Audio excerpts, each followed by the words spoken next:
Thank you, Speaker. Nominee, my first one's a comment. It's good that you mentioned about redesigning our training programs. Through you, Speaker, recently the Maritime Authority advertised for jobs for Kenyans to work in the vessels. And the requirement was just basically training in hospitality, front office, and a foreign language, which is German. But I put it to you, they could hardly raise the numbers that were needed. So seriously, it is an area of concern because we are losing out on opportunities as Kenyans, yet we're talking about unemployment. So, Honorable Nominee, if approved, I think that is one of the areas you need to seriously focus on to ensure that we're training in all disciplines related to maritime so that we can benefit from the opportunities. So my question is, and this is from a Kenyan, in 2010, the then Internal Security Minister, the late Honorable George Saitoti, tabled a list in Parliament containing 4 members of Parliament, including yourself as a suspected drug trafficker. The US Embassy also stated that Kenya anti-narcotic unit suspected that you were involved in narcotic trade. Are you aware of these grave allegations and the effects of drug addiction in our nation? If so, kindly shed some light on that. Thank you. Answer those 3. Honorable Kosing, my record speaks for itself. I was not in any way a desk governor. I am a ground person. I am a ground person.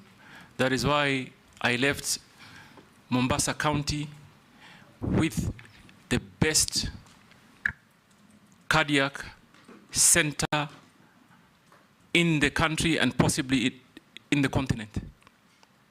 I left Mombasa County with state-of-the-art cancer treatment center.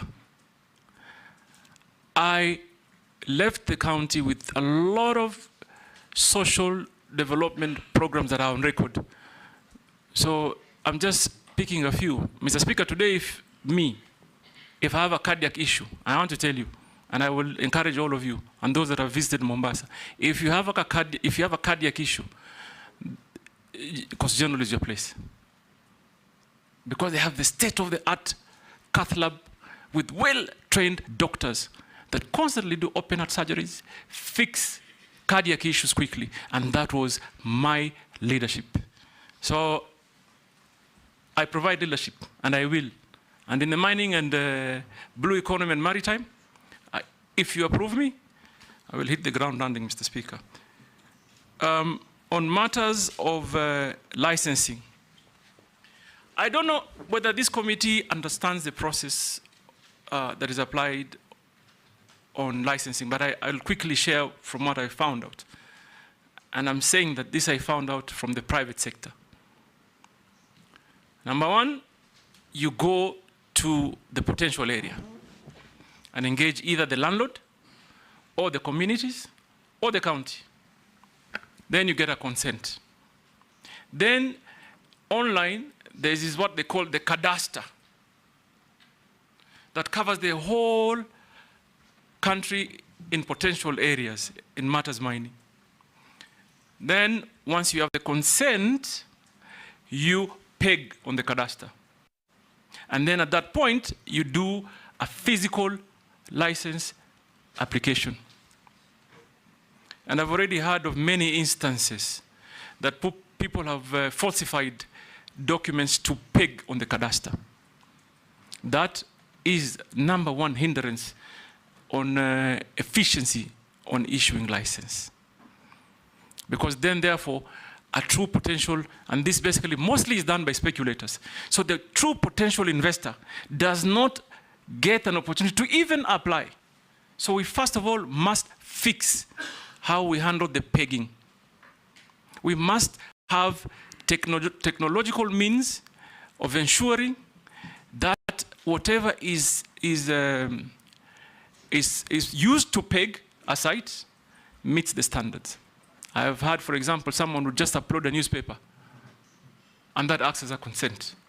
Because the technology currently doesn't have the ability to authenticate some of those documents that are uploaded. So what do I say? I say we need to digitize end to end. We must digitize it end to end. And Mr. Speaker, let me put it this way. Even in our own country, I know for sure, for certain, there are young people with enormous capacity and potential to help us develop. I must also say that I was taken by surprise when during Maandamano there were some young Kenyans who quickly developed and designed a communication program. And people are communicating like an app overnight. It tells you our young people have the capacity. And for me, Mr. Speaker, if I'm approved, my urgent and priority first step is to involve the young people. They can help us grow. They can help us fix many things locally. Like, for example, I believe something like a cadastre, where it holds a lot of information that is very strategic for the country, must be fully hosted here. Cannot be hosted, for example, by a competing country. So for us, what do? We invest in technology end to end. Right now, I'm informed that they have done it, but there's quite a human interaction phase that we must try and do away. It will create efficiency. It will also deal with corruption issues. So I hear you, Mheshimiwa, and I can tell you that that will be my priority. And also, I want to talk on the artisanal miners and licensing. They go through similar challenges, Mr. Speaker. They go exactly how a private sector investor suffers is the same way, unfortunately, the artisanal miner also suffers. So that, for me, is something that I must look into. For me, Kenyans must be allowed to exploit their wealth so that they can better their lives in a manner that is organized, safe, and most importantly, beneficial to them. So that I will do. Mheshimiwa Imase, you talked about training. I couldn't agree more that we must design our programs or the architecture of training in a manner that fits the needs of the players. We must do that. I mean, there's no two ways. What do I think I will do? Obviously, I will begin by evaluating the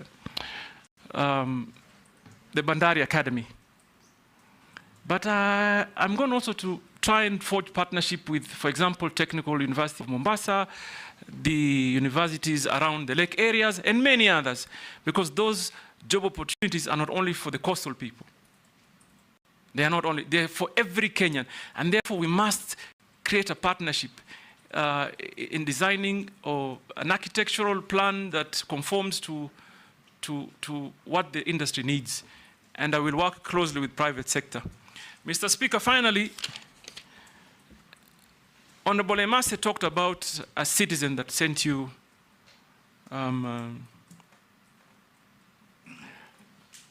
SMS. A question on SMS. On the drug baron issue. You know, the irony for me is that when you want to pick records selectively, that is what challenges me. The quagmire for me is I don't understand if you come and table a report. Obviously, there must be some subsequent actions. And I want to also, this is one matter that I really hope we can put to permanent closure, Mr. Speaker. When I was campaigning in 2013, in Mombasa, there were billboards put up. Don't vote the baron, vote change. Mr. Speaker, let me begin with that report. Yes, I thought he tabled the report on a dossier that he was given that was passed to him through the American embassy. What normally happens is that when you table or pass a dossier, it is investigated, I believe. It is worked on. So that happened. The late Honorable Saitoti, may the Almighty rest his soul in eternal peace, came back to Parliament with a report. He came back to Parliament and tabled a report of investigation and the outcome. And it was a multi-agency, almost international investigation that clearly stated, and I'm going to only speak for myself, that no iota of evidence was found against me. Mr. Speaker, let me put it this way. I'm not a fool. I come from a family that is blessed with businesses. And I'm thankful to Almighty for what I have. So number one, that investigation was concluded. Number two, Honorable Emasi, first term as governor, I was the greatest critic of the Jubilee administration. Had lots of personal altercation. They came after me in businesses, in many fronts. Don't you think for a minute, if I was involved in any illegal activity, I would have survived that regime? They would quickly have used it to, like they say, I remember, I'm sorry, Mr. Speaker, just indulge me a minute. I remember at that time, the president came to Mombasa and said, "Tutamalizana na huyu." They would have used it. So please, Kenyans, I want to assure you here today that I do clean business. Visible, that can be audited, can be seen, physical, and therefore, please, Mr. Speaker, if anybody talks about a report that was tabled on the dossier, also talk about the report that came after that, that cleared us. And I am particularly interested because first point on for me to call and try and interest investors to come, I am planning to go to the United States. They are known for big investments in mining, and it is my plan to go and engage them, interest companies from the United States. The same Americans gave you a visa to accompany me as foreign minister to the US. Exactly, Mr. Speaker, just after that. In fact, just after the I went. Immediately after that. And I've been to America many times, and I intend to continue to go to America, because America really, Mr. Speaker, I think we're going to be looking that way to get investors to come and invest, particularly in the areas of mining. So, Mr. Speaker, that matter, again, I hope it comes to permanent closure. Because it's all like education, it comes up only when they're seeing an opportunity.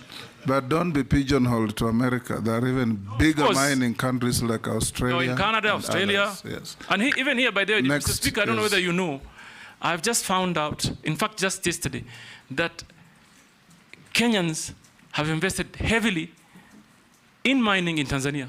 So even here, we have them. Are you talking about me? Daud Murugara, order nominee, no altercations with members. Daud Murugara, then Owen, in that order. Thank you, Mr. Speaker, sir. To the nominee, Honorable Joho, what you have said about